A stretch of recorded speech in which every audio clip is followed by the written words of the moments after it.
अच्छी जो खातिरदारी जो मेहमान नवाजी अच्छी सेटा बाहर लोक जानीपर तेणु से दुईटा उद्देश्य रे आमको लगुच जो प्रकार आम आपण को रेस्पॉन्स पाइचु बहुत किछि मात्रा सफलता निश्चय आम हासिल करूँ से मु समस्त जिलावासी को एवं जिला संस्कृति परिषद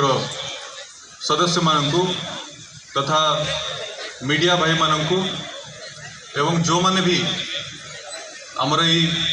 संस्कृति को परंपरा को बजाय रखा आमको सहयोग कर समस्त को बहुत बहुत धन्यवाद दूसरी। आज शेष संध्या आमको टे अवसाद भी लगुच टे आमको गोटे जिनिस सरी जावा पूर्वे जो जमती गोटे इमोशन थाए से इमोशन मध्य लगुच किंतु ताहेले भी आज आम बहुत इम्पोर्टेंट बहुत बड़ दुईटा कार्यक्रम दुई तीन जन आर्टिस्ट आउ आसबे से भी आम अपेक्षार अच्छू। बहुत लोग यूट्यूब माध्यम रे एवं फेसबुक माध्यम लाइव रे यही प्रोग्राम को देखुंट उपभोग करुँच एवं से खुशी जना पड़ी जो मैंने मालकानगिरी आसीपार ना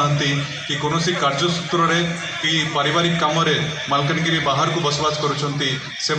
निज माटी सहित जोड़ी हो पार्टी से भी आम बहुत धन्य होइचु। एटा आम अवेलेबल कराइकरी आम आशा करुचु आम मालकानगिरी माल्यबंत को एमती बचाई रखा एवं आहरी उत्तरोत्तर आहरी भल करके देखाइबा सेटा आमर निश्चय लक्ष्य रहिबो।